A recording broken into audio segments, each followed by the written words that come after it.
And now we're on. Okay, I'm talking with American saxophonist Nicholas May. His Albany Records, hey, that's going to get you some good circulation. 2019 Albany Records CD release, Tone Studies, the saxophone music of David Maslanka. I'm so curious about David Maslanka because I've seen his name, as I told you before we taped, around. He must have been Midwestern, right? He died in 2017. Is he a Midwestern composer? Tell me you know. Yeah, I believe he grew up and died in Montana, so Oh, rough Midwest, but Western, close okay. enough that it's still Midwest. But Yeah. a very, I mean, I just, hang on, I gotta fix something here. I've seen his name. I've seen, he obviously kind of specialized in wind music, some symphonies for wind ensemble. Oh, I wish I had known about these pieces back in the old days in Seattle. Maybe he hadn't composed them yet. It's been that long. But the CD again is Tone Studies, the saxophone music of David Maslanka. Here's what's on the CD. Very interesting, and I'll ask you about how you put this together. The Sonata for Alto Saxophone and Piano. That's from, I've got it down here somewhere, 2002 or something, or earlier. It's earlier, I think. 99. 99, thank you. Yep. From 1999, and boy, it's a meaty, meaty piece of stuff. You also have, well, I want to talk to you about your huge sound. I mean, you push things right to the, to the limit, and it's fabulous. Yeah. So I want to know about how big your lungs are, for starters. So we got this Sonata for Alto Saxophone and Piano, very, very interesting piece. I presume it's performed, but it needs to be performed a whole lot more. And then a very interesting, I think, 5-part tone studies, the kind of, what do you call that, the mantra of your CD. And we'll talk about it because talk about contrasts from this extremely contemporary sonata for alto saxophone to tone studies where Maslenka is, I don't know, it's contemplative, of course, but he's kind of in a Baroque sort of mind, yeah? Okay. Let me give everybody a little bit about you, and you tell me how much I got right and how much I didn't get right. You've collaborated with Javier Oviedo, or you've studied with him or Yep. something, and he's a wonderful guy. I haven't yet written a review yet, but I had a wonderful interview with him a couple, 3 months ago in New York City. You hold your degrees from the University of Nebraska, your Bachelor of Music degree, and University of Kansas, Master of Music. Yep. Hometown is Lincoln, Nebraska, and my band director was from Lincoln, Nebraska. Who? Okay, huh? Who? You would ask. I'll tell you later when I remember. It's been a long, long time. 1965, I think. It'll come to me. And his fun story. He had fun stories about Lincoln, as you can imagine. Yeah. Lincoln, Nebraska, in the wintertime, apparently can be challenging, especially for marching bands. Let's see. And you're a pianist, wonderful collaborative pianist. Very discreet role. The piano accompaniments are not complex and terribly busy, but she's just right on top of everything. Pianist Ellen Sommer, a master's degree from the University of Missouri, Kansas City, a Bachelor of Music from Missouri Western University. So you two why don't we start right there? Let's start with you and how you met Ellen, because you're in the same territory, as it were. How'd that all happen? Were you grad students? What? Well, so Ellen, she was actually she's faculty collaborative pianist at the University of Kansas. So when I started my master's there, I saw her just because she always played with the guest artists. So whoever traveled in, she would play on that recital, and I heard her a few times, and I was like, oh, like she's phenomenal. And so during the second year of my master's, I was actually super fortunate to get to know her very well, because I asked her to play my master's recital with me. She, for some reason, said yes, knowing it's saxophone music. Uh, and we just both clicked personality-wise very well. Um, and that's basically how we got to know each other, just by seeing each other once a week, every week, for the hour and a half for the rehearsal for the recital. That's the way. Yeah. That's how it goes. And also, you just mentioned something about sax music. You know what? I think I have now 5, maybe 6 saxophonists who have put out CDs. Yeah. In other words, it is It's a special kind of special. It's very special, but also it's becoming taking the saxophone seriously as an art instrument, and we're going to go there because as your program notes and so on mentioned, color, with saxophone, the alto saxophone in particular. I'm just saying, wow, I was amazed even at the number of saxophonists now who are really getting recordings out and so on. And I remember, was it Harvey Patel or Patel. I think in Washington State a million years ago, going to, I don't know, meet him for some reason, and he wasn't home. But anyway, Harvey Patel stuck in my head all these years, and his name comes up occasionally. Let's talk about backstory, and everybody out there, we're mostly all professional musicians, I think, frankly, and college music professors and so on. And we all know, so the question is not dumb. We all know that this is magic. When did you knock over or fall into a saxophone? What took you to saxophone? Oh, God. Okay, so I really wish I had like a really deep, meaningful, like, soulful kind of. This is not that story, but no. So like most Americans, like American public school systems, you do recorder in like 4th, 3rd grade. It's awful. Everyone hates it, right? And it's nothing good. And then 5th grade comes along and is like, okay, you kind of know what you're doing with music. Not really, but we're going to pretend you do. And we're going to have basically an instrumental petting zoo. Okay. So, and this was like the 3rd or 4th week after like they did like music band tests. Like, okay, are you somewhat musically like acclimated? Like, can you tell like what notes are, do you know like higher, lower pitches, that kind of stuff. Yeah. And so, what happened was, so you like get this little sheet, like, okay, I want to try these 2 instruments, and if I can't try these 2, and if I suck at these, what's my 3rd backup? Well, that's pretty efficient, actually. Yeah, I mean, there's like 40, 50 kids all trying to try all the instruments, so it's the most efficient way to kind of, instead of opening the floodgates, it's like, okay, you go to line 3, you go to line 4, blah blah blah. So my order, I believe, was French horn, trumpet, and then saxophone. Okay. So in other words, are you saying to me the saxophone was the very bottom of your list? It was the only thing I could make. In reality, it was the only thing I could make a noise out of. I can't buzz, like do the brass thing. So very those hard. Instantly got vetoed. And the only other thing, like any like band director would stick a person who can't play a brass instrument on is on saxophone. So it just kind of not necessarily got thrown at me, but it was just like a consolation prize. That is so inspiring. That's really magical. Thanks so much, Nick, for that. No, I had like I'm pulling your leg. Yeah. I'm pulling your leg, but as you know, well, we do actually fall into instruments sometime. I mean, my choice. I'll help you. My first choice, 4th grade, piccolo. Crazy. Okay. But something, caught my imagination. And of course, everybody said, no. Okay, flute. Flute, that's for girls. Here, stick this clarinet in your mouth and play clarinet. Oh. That's how I became a clarinetist. Yeah. And of course, I dropped it in order to become a conductor some years later with great relief. So, anyway, are you happy being a saxophonist? Oh, God, I love it. Okay, I just wanted to make sure before we got any further. Okay, well, and then what? So there you are. You've made a choice, what, in elementary school? Yeah, and then I sucked. I was real bad.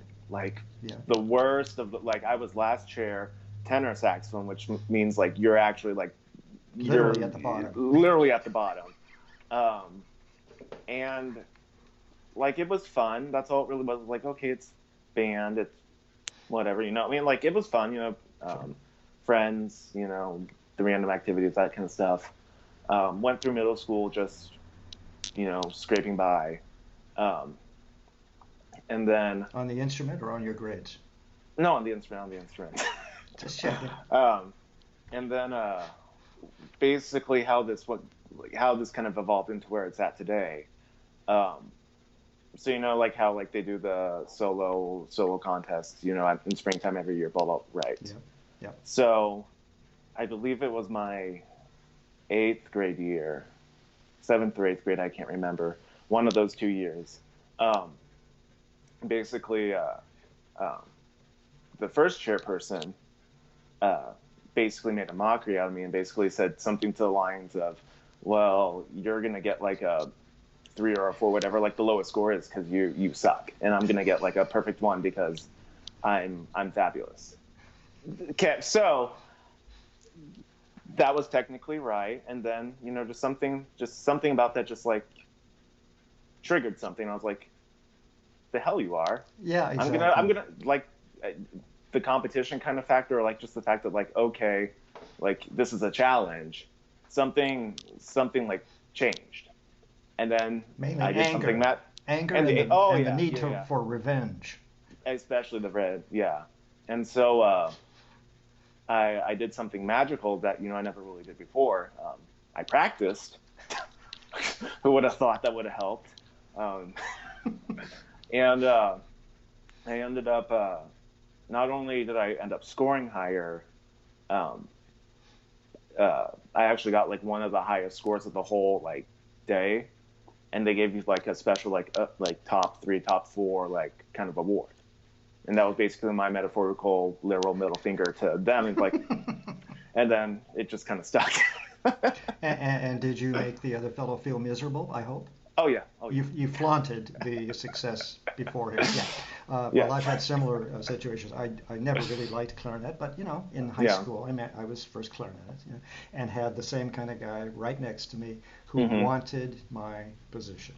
You know what I mean? And it was knock down, Mm-hmm. drag out, daggers between the eyes and all that stuff. Absolutely ridiculous. Yeah. The whole thing, crazy. Well, I am glad that you had a miserable encounter with a creep, and it made you really determined to learn this instrument, because, and we're going to get there in a minute. I'm going to just jump. We're jumping around a little bit. The thing that blew my brains out almost immediately, because it's the saxophone sonata that begins the piece, and we're going to talk about it. Very, very intense, very beautifully written, but very complex and all that. Also very, very high saxophone tessitura. I mean, they're very tough stuff. That what got me was, as I joked with you earlier, you must have huge lungs, because you take the top sound right to the edge. Yeah. But it's all controlled, and all the rest of that, and the control is just incredible how you play. So we'll talk about that. How about how come you chose composer David Maslanka? I mean, was he just what? I mean, because we've agreed that you never really met him, but how come David Maslanka? Well, so kind of back, you mentioned jumping around, so we're going to jump back way back to the beginning again. Perfect. Naturally. So Ellen and I, on my master's recital, we worked up the sonata. Okay. And so we both agreed, because it's such a titanic, such a huge piece, where we both decided, okay, we're going to record this, period. Like, are we going to record this, as a CD, day one? That really wasn't the plan. We were just like, just professionally recording it. So we both had, that high quality recording of that. But then, I was just, sitting at home playing with my dog, I don't know, something. And then I was like thinking about it, and I was like, this piece is like 35 minutes long. It's literally half a CD. And then those wheels started kind of turning. And I was like looking at his other pieces, and I was toying with the idea of like, okay, what else could I record hypothetically if I wanted to do a CD? And then I came across the Tone Studies, which was composed like in the late 2010s or something like that, like a year or two before he died, and no one ever recorded it. And so he's been recorded. So that, got a lot of recordings. And by the way, I think that may speak to, if it was toward the end of his life, it might speak to this meditative nature of these pieces. Excuse me, go ahead. No, you're fine. But anyway, so after kind of playing with those kind of ideas, it just kind of made perfect sense to do a quote unquote Maslanka tribute CD, the year after he died. Why wouldn't Yeah, I? yeah, exactly. And also, how about funding? Was it hard? I mean, did you have some support maybe from the university or? Yeah, well, no, was it hard? Yes. You are so frank. I But love it. well, no, it was. I mean, Yeah, it's expensive. that's what we need. Like, you know, but to my credit, I was smart how I did it. I didn't have to pay a recital, like a booking fee, because I was still a student at the University of Kansas, so I could book the hall for free. Okay, next. Yeah, okay, Free hall. free hall, check. Applied for a couple grants, got a few grants to pay for other things, check. Yeah. And then between, like crowdsourcing and that kind of stuff, it really wasn't that that bad per se. Nice. After everything's said and done, just because one of the sayings is don't do it harder, do it smarter. So using kind of all those resources to help kind of fund that made it super doable. You used GoFundMe? I did. Yeah. A little, yeah. And it worked. I mean, the Yeah. world is changing. It's fantastic. So that helped a great Yeah. deal to GoFundMe. Good. Oh yeah. And this kind of conversation is so important because, again, as I said earlier, everybody that's watching this, a lot of people anyway, are producing CDs, and we Yeah. all know the struggle, and and so on. It's not easy. So GoFundMe has really been a boon. It's come up more often than not. It's just really wonderful. So that's it. Basically, mercenary calculated decision. It's like, Yeah. I have 35 minutes worth of this Might as sonata. well. Yeah. Now what? Okay. Yeah. All right. That's the way these things happen. Why, of all the pieces, of all the other pieces that you might have chosen, or are there that many chamber pieces? I know he's put out quite a big output of big stuff, big wind ensemble stuff. But why tone studies? What about them appealed to you? Well, or were you just filling space? Little column A, little column B. I mean, the first time I looked at, I will say this: me like going through the tone studies now and like, artistically living with them and playing them and performing them, I feel very differently about them now than I did per se. Before I was like, okay, they're just space fillers, fine. They're nothing special, cool, fine. Yeah. But the other side to that was, if I wanted to do just saxophone and piano CD, that's actually the only other piece he wrote for the combination. At least originally for that, he wrote a oboe sonata that someone slapped on, transposed the oboe part in finale to soprano and called it soprano sonata. And then also a piano reduction of the concerto, which I was not gonna. Even if I threw that at Ellen, she would have said no. she would not have done that. Why? Because it's hard, or what? Oh yeah, and it's huge.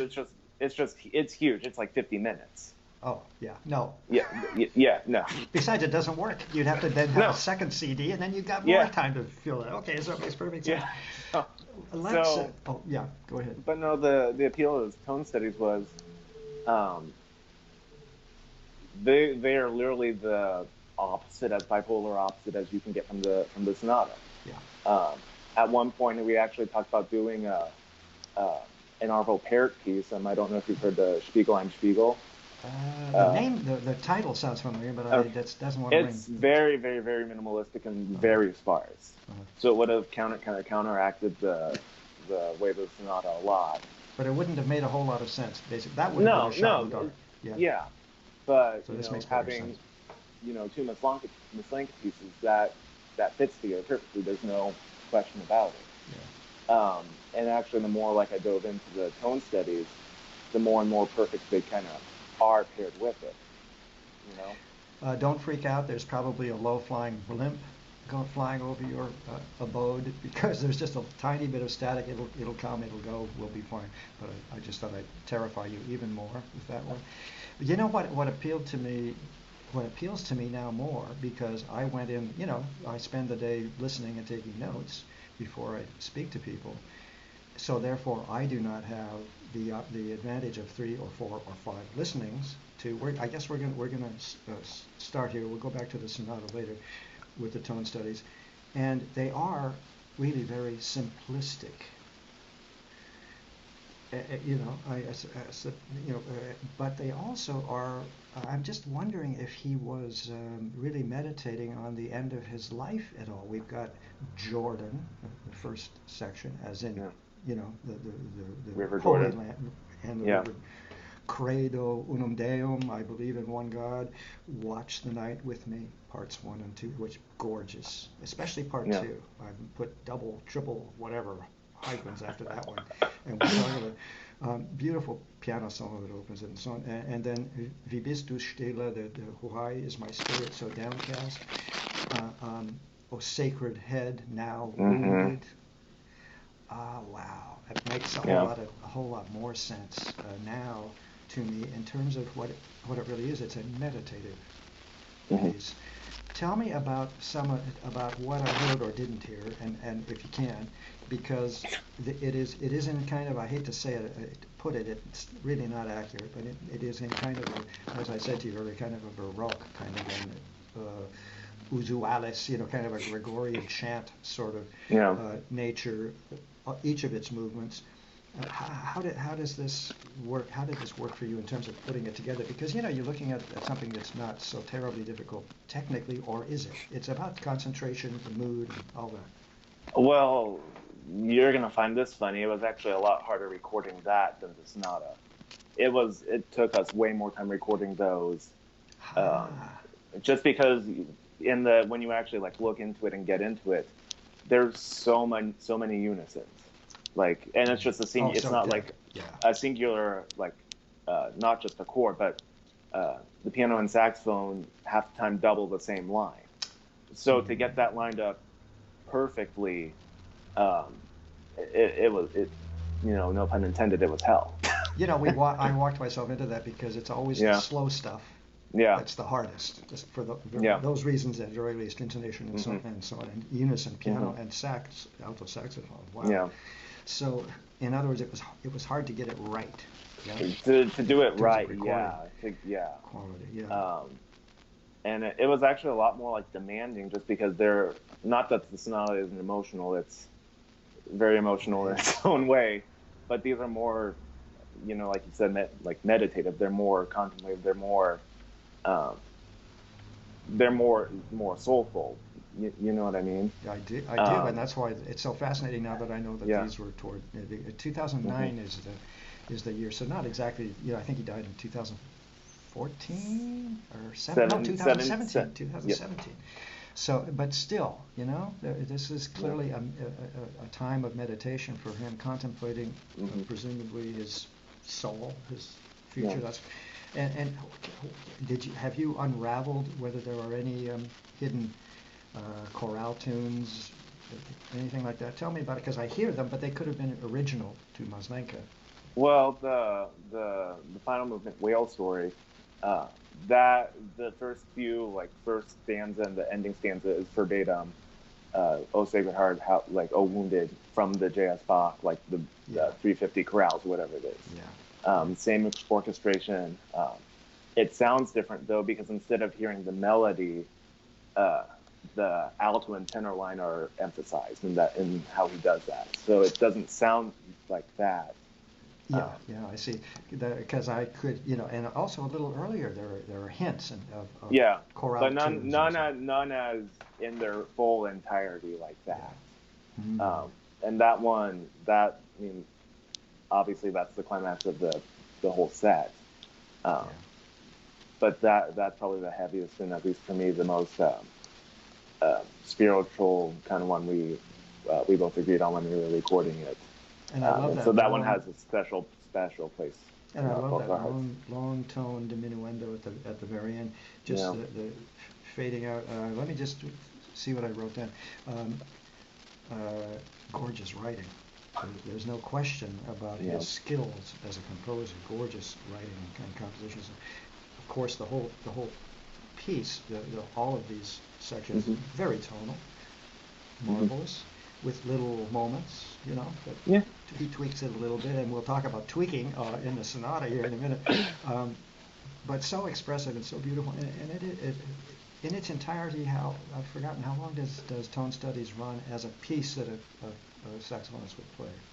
About 30 minutes if you do all of So them. it is a pretty good chunk. Yeah, because some of the sections are rather long, as I recall. Yeah. Mm-hmm.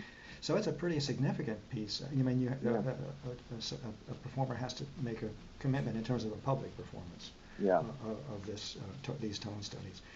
And again, so that we're talking 2009 for tone studies. Now I want to go back and give a minute to 1988. Very interesting. This is the Sonata for alto saxophone and piano. It is big and huge, and is it performed very often? I mean, it's gigantic, very difficult, I'm assuming. Tell me.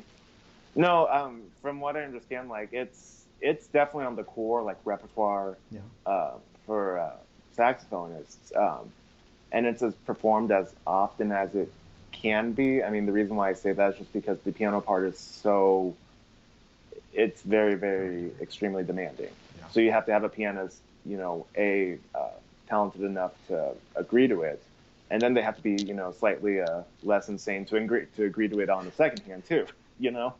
And it's a good 30 minutes, I believe, also the sonata. Yeah, it's a lot. Like that. Yeah, it's a big piece. Well, tell me about putting it together. The first movement, moderato. I love the way the piano opens the piece with these just struck chords, and the sound is allowed to decay. By the way, though, just let me ask you. I asked you before. The recording quality is fabulous. I'm not a recording engineer. I'm just a conductor. But it you know what I mean. I love it. It's I hear wonderful recordings all the time. So and I didn't find any information on where you made the recording. Tell us about that. So we recorded that in the. Now that you asked me, I completely blank on the name. The recital hall at KU. I forgot. Doesn't matter. But they renovated it literally the year before I got there, so it was completely redone, 100% like professional. They flew in sound designers for that space, and then we had the sound engineer on staff, Brock Babcock. He's recorded all over the country, and he basically did everything in it. We only used one mic for the piano, one close mic and one far mic, and that's all we used. So the room must be fabulous. What is it is 800, 500? What's the seating capacity? So get an idea of the size. Probably about 250 or 300. So it's a small to medium sized hall, but it has a very beautiful sound, and it rings very well, which we actually kind of ran into a problem with that day one of recording. Just random side story. I love random side stories. No, it's great. So we walked in the recital hall, and it was a balmy 55 degrees in the middle of summer, because the AC HVAC system just completely went out of was crazy, and so they had to shut down the whole hall and shut off all the air system, because the piano was getting out of tune because it was 55 degrees. And also you can hear this weird clunk kind of from the fan. I'm glad you noticed. Yeah, you got that thing shut off. Then what? The temperature rose to 108 and somehow. Yeah, basically, really? Yeah. Well, we had open doors and had crack open doors, so it warmed up a little bit. Because we're talking about the summer in Kansas City, right? Yeah, it was hot and humid. I've never been there, but summer in Kansas City. Let's see, hot. Wet, and so on. Yeah. Well, and the reason I kind of asked you this question is, and I want you to try and tell us a little bit about this. This sonata has some very, very big stuff. Here we go to your lungs again. What? Am I out of my mind? Because I hear you it sounds to me like you reach the peak of civilized capacity in terms of sound. I mean, it's just so intense and so huge, the sound that you produce. Was that kind of difficult to record? I mean, or did your guy just say, no problem? No, we just basically just had the mic the loudest sections and just set those levels, and then play 10% louder than what we actually said we would. And then when we could go, we had full reign to just go, which was That's that's nice. fun. That's fun. Yeah, that's nice. And Um, it's also nice for the recording, just to yeah, let it all happen. we didn't have to worry about any of the recording. Like we didn't have to be mindful of are these microphones gonna like are they too sensitive? Are we because we set the limits just far enough that we could do whatever and get away with it. Ah, nice. Well, there you go, another sign of a pro in the engineering Yeah. room, honestly. Well, that's what really impressed me because come on, don't deny it. You have a huge sound. It's Yeah. gigantic. Yeah, you people must say, "Oh, he's the guy with the huge sound," right? They have to. Yeah. Yeah. And a huge alto saxophone sound means Yeah. and remember or tell us there are some very dissonant, very somebody I think even your annotator uses the word screeching Oh sounds, yeah. and they are deliberately, of course, they're intended. Hmm. And talk about bipolar. Yeah. Yeah. So Yeah. how hard was this sonata to put together? I mean, technically, let's talk technically now because there's an Technically, awful lot of material. technically, I mean, we put it together. I guess the first time in like 4 or 5 rehearsals. Like it wasn't that hard putting together per Huh. se. The once we actually learned like the technical lines, they fit together very well. The technique is, the actual like part of learning it that was hard, and that took a lot of time. But actually fitting it together, um, it kind of pieced itself in fairly well. It kind of runs itself. And so Um, to me, that sounds like a tremendous compliment to the composer. He knew how to yeah, write for saxophone. yeah, oh Yeah. yeah. Hmm. Um, and like, no, I don't really remember like anything with Ellen. Like, I mean, it also helps that she is like I don't deserve her Wonderful. because she's so good. Yeah, But wonderful player. um, Lots of busy notes, yeah, interesting no, descending like passages. the fact that we both came into day one rehearsal knowing like on top of our game. Yeah, I of think course. that's what just made it like it shouldn't be easy. It's a nightmare when you look at it and you really think to yourself like, okay, is this actually like doable? I had a Um, look at the score at the yeah, link that you sent me, and yeah, no, and so but we just took care of business and just did it. damn, that sounds So mighty yeah, impressive, I must say. How about the third movement of the sonata? Because I've got like 12 yeah, stars before it. Very fast is the title of that yeah, last movement. yeah, Yeah. yeah. Tell me about it, Um, please. so I mean, basically we call that the hell movement because you're running basically to hell and then you get out. I mean, it's, That's fun. but at the same time, like it alternates between like the psychedelic Yeah. kind of those sections, and then he just throws in these beautiful melodies. Yeah. Um, and I believe it's the first time he does that. It's just that's the tearjerker, and you normally don't think of like tearjerkers in uh, classical saxophone music or um, you know, but that definitely is one of those Hmm. that kind of special moments where it just like touches your heart and you're like oh, um, That's the and chorale tune, yeah, isn't it, when mhm, it first appears? Because I see it here. I've underlined it in black, but the second's a lovely, hopeful yeah. tune even And then comes the in. second, you complete the wholesome, happy, good feeling moment. Yeah. He just smashes it and it's gone, and then back to the pyrotechnics and all that again. And it's got a nice ending. I like it, and Yeah, it's moody. yeah, Needless to say, the very. sonata in general is moody. Talk about bipolar, and we're not accusing Maslanka of having that disorder, but it's boy oh boy, there It's are some all over. crazy moments, and then he mellows everything out. He smooths the edges. Mhm. Let's see, no less powerful writing for sax. He really knows how to belt the sound out. That's you. I think we've talked that one to death. Uh, Yeah, what else? I think. What have I forgotten to ask you? I think we've covered everything I see here in my notes. I loved to speak of the tone studies. I loved the Watch the Night with Me, the part yeah, two, um, with the beautiful piano solo. And yeah, her playing is just so easy, if you get my drift. In other words, she is really a collaborative yes, pianist that you can yes. be confident just hearing her play, confident in her Hmm. playing. What have I forgotten to ask you until I ask you my last question? I have one left. Oh boy. What do you want to tell me, tell all of us about this recording and about this composer and the music? Well, I mean, I think, you know, um, without getting like too philosophical in that, that kind of that realm, um, it speaks for itself. I mean, it's very emotional, very spiritual, very, soul reflective, and everything in between. Um, Have you had a look at other recordings of Maslanka's? In other words, I'm wondering if this might be one of the few chamber recordings. You might have that? Yeah.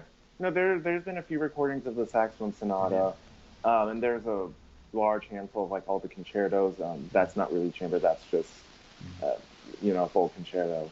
Um, and then there's other chamber works like with cello, marimba, a few saxophone quartets. But I really think I really do think what makes the sonata so special on this CD is that it's juxtaposed against the tone studies, and they're just so beautiful. It's there's nothing wrong with them being just beautiful or just gorgeous or soulful or meditative or anything that they don't have to be all the pyrotechnics I covered in the first half. Yeah, exactly right. And the second half is just you can just kind of just melt into the music and just like kind of flow metaphorically and literally. Yeah, very nice idea, actually. But, and also in terms of proving your own salts.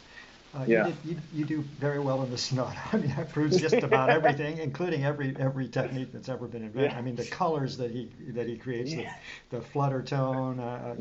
Those. I think I only heard it once. Does that flutter thing happen only once, doesn't it? The only thing. Yeah, everything happens once. The only thing that happens that I think I cheated on. Well, I would have cheated on if it's in it. I don't remember if it was or not. That's probable denial. Go ahead. But if there's slap tongue in there, I can't do a slap tongue.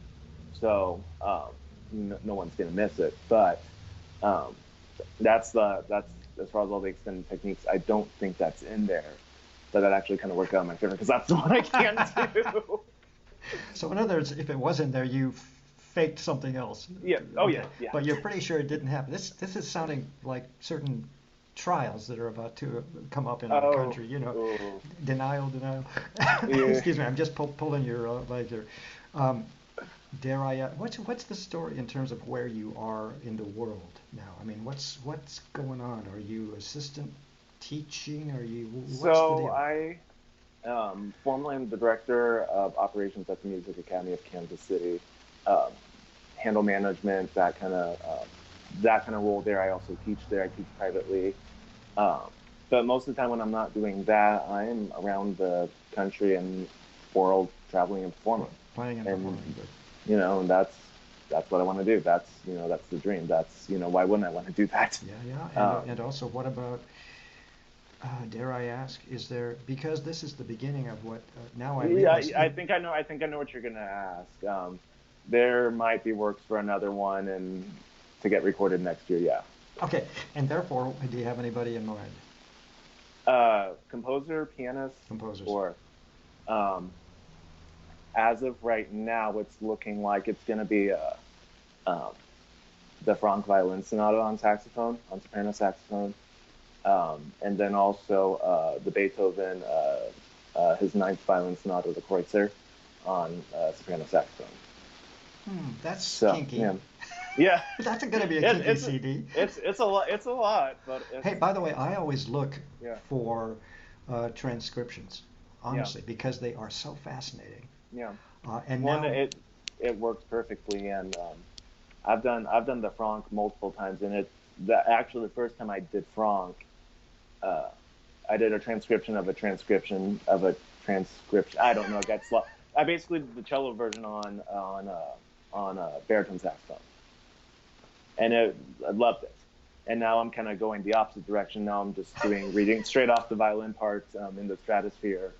I mean, are you doing that just on your own? You're not looking for transcriptions. You're just doing it. Okay, Beethoven violin sonata. Let's see. And then playing. Yeah. That's insane. Just reading it from the score, yeah.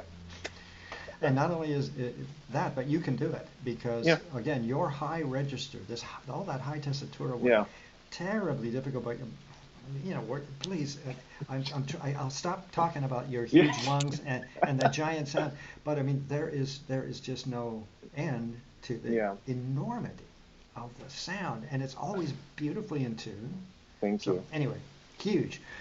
So Yeah. I got out of you that yes, there's going to be another CD, and this time Yeah. maybe transcriptions, a little bit Yeah. of No, it's transcription. definitely going to be a transcription. And it's, as of right now, I think it's going to be like we're going to record um, sometime like fall next year, because obviously working up the Kreutzer is Yes, yeah, that meaty. yeah, yeah. Um, um, Wow. but I'm actually doing the Franck like in a month, so that's basically ready. Like it's That's not. part of your rep at this point, Hmm. apparently. Hmm. Hmm. Yeah. Nice. Okay, well, are you happy? And are you happy in Kansas? You're in Kansas City proper, or Yep. where? Yep. And Uh, it's a big city. technically, technically Parkville, which is like one of uh, the sub districts north. Yeah. But no, I mean, I love it. I mean, And also, um, you're a product of the Midwest. you know, Yeah. So it all works you for know, you. I'll tell you now, since we're almost done, and I can do this. I have a fetish about brick buildings from the teens, from the 19 okay, teens, and that's the Midwest. yeah, I yeah, grew up in Spokane, which kind of looked, at least in the 50s, like a Midwestern city. So, okay. okay, I think we've covered it probably to death.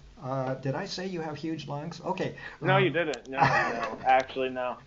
Uh, I've had a had a great chat. See, I got a cough coming on. Interview with American saxophonist Nicholas May, an amazing recording. It's a 2019 Albany Records release. Nice. That's a big label. It's called Tone Studies: The Saxophone Music of David Maslanka, the Sonata for alto saxophone and piano.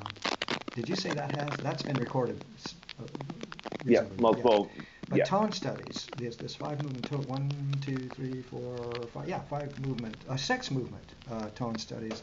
You think that's the first recording or not? yeah. The first commercial. Okay, I mean, not bingo. first commercial recorded. Yeah. Yeah, nice. Okay.